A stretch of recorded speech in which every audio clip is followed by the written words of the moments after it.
समाज समझा जाता था, जिस समाज पर सबसे ज्यादा अत्याचार, अन्याय और हमारी बहन बेटियों के साथ जो मतलब कहते हुए समाप्ति है कि रेप जैसे घनिष्ठ काम होते थे, आज हमारे महापुरुषों की बदौलत हम यहाँ पर है।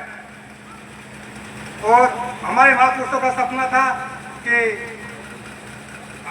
हमारा समाज पढ़ लिख करके, शिक्षित होकर के, संगठित होकर और संघर्ष करके आगे पहुंचे। लेकिन आज भी हमारा समाज उन्हीं रूढ़िवादी परंपराओं में दबा हुआ है। आज भी हमारे महापुरुषों के विचारधारा को छोड़ करके आज भी उन्हीं रूढ़िवादी घसीट पे उन्हीं परंपराओं को ढो रहे हैं। क्यों? इसलिए महापुरुषों ने कहा कि जो समाज शिक्षित नहीं होगा वो कभी उनके नहीं करेगा, जो घर अशिक्षित होगा वो कभी उनके नहीं करेगा। पूरा भारतवर्ष ब्राह्मणवादी व्यवस्था का शिकार था, जातिवाद के बंधनों में जकड़ा हुआ था। जिस ज्योतिबा फूले को स्कूल से निकाल दिया जाता है, उस ब्राह्मणवादी व्यवस्था से परेशान होकर के इनको शूद्र समझ करके जो व्यवहार हुआ और इन्होंने विद्यालय छोड़ा, मैं आपको बता देना चाहता हूँ, एक मुस्लिम की प्रेरणा से इनके पिताजी ने, गोविंद राय जी ने, इनको पूरे वापिस जो एक ड्राइविंग स्कूल में डाला और वहाँ पढ़ते पढ़ते उन्होंने अमेरिका और फ्रांस की क्रांतियों को पढ़ा, अमेरिका और फ्रांस की क्रांतियों को बहुत गहराई से समझा और अपने दुर्भाग्य को पीटने लगे और कहने लगे कि मैं उस देश में जन्मा हूँ जिसमें अमेरिका और फ्रांस जैसी क्रांति नहीं आ सकती। आज भी हम जातिवाद के बंधनों में जकड़े हुए। इसलिए लोगों, ये हिंदुस्तान एक गुलिस्तान, ये एक बगीचा है। हम और आप साधारण भाषा में जब बैठते हैं तो कहते हैं हिंदुस्तान 36 बिरादरी का देश है। मैं इसको 36 बिरादरी का देश नहीं मानता, मैं इसको एक गुलिस्ता मानता हूँ। इसमें 36 प्रकार के फूल, 36 प्रकार की जातियों रूपी फूल हैं और उसमें अगर कोई माली एक ही फूल को सींचेगा, एक ही व्यवस्था को बढ़ाएगा तो फिर वो बगीचा नहीं रह जाएगा, वो खेती हो जाती है।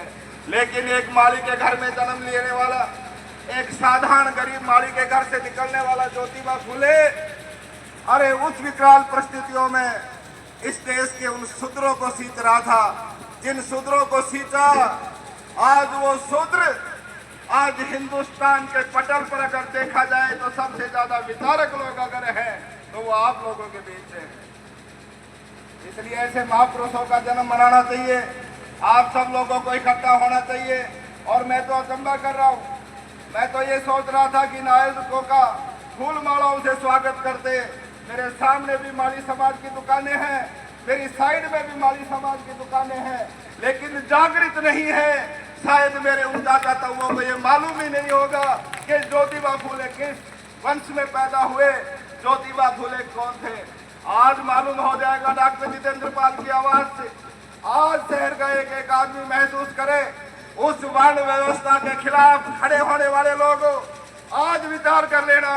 अभी गुरुजी बता रहे थे, उत्तर प्रदेश के पूर्व मुख्यमंत्री जिन्होंने आपको एक्सप्रेस वे दिया।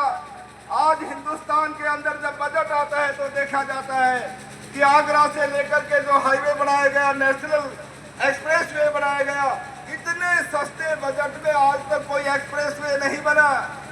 समाजवादी व्यवस्थाओं के ऊपर जिस व्यक्ति ने इतने बड़े कल्याणकारी काम किए और जब वो पदस्थ हुए, वो चुनाव हार गए और जब एक योगी बाबा उस पद पर आके बैठे तो आपको पता होना चाहिए उस कुर्सी को भी जलाया गया।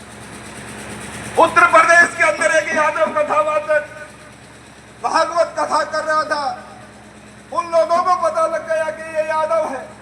उसको स्टेज से नीचे उतारा जाता है, उसको बुरी तरह से पीटा जाता है और जब भी उनका मन नहीं भरता तो अंदर से उस ब्राह्मणी देवी का पेशाब ला करके उसके मुंह पर छींटा मारा जाता है।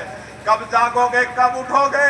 आज भी अगर सुसुप्त अवस्था में रहे तो एक तो सरकार के लोग हिंदू सम्मेलन करते हैं, यहाँ पर फलाना बजरंग दल आता है, यहाँ फलाना आता है।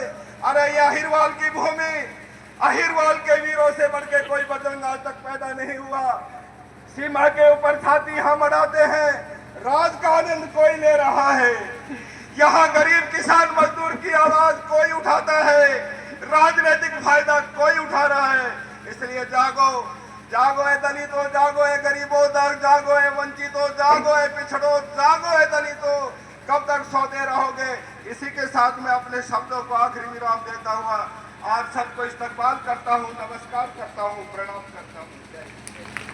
आज का कार्यक्रम ज्योतिबा फुले डॉक्टर भीमराव अंबेडकर जन्म दिवस के उपलक्ष्य में राष्ट्रीय बौद्ध महासभा व सावित्रीबाई ज्योतिबा फुले फाउंडेशन नारनौल के द्वारा मनाई जा रही है। इस समय महापुरुषों के विचार को आम जनता के अंदर ले जाकर वर्तमान में जो चल रहा है भेदभाव के खिलाफ आंदोलन को जागृत करने का उद्देश्य से इस कार्यक्रम को आयोजित किया गया है।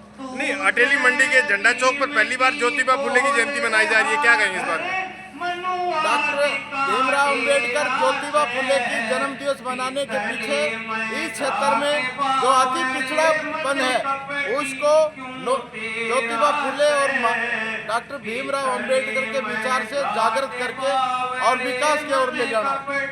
देखो, जब ज्योतिबा फुले की बात की जाए तो वो माड़ी बिरादरी से संबंध रखते थे और आज मैं देख रहा हूँ कि एक भी माड़ी समाज का लोग नहीं आ रहे, क्या कहेंगे इस बात में?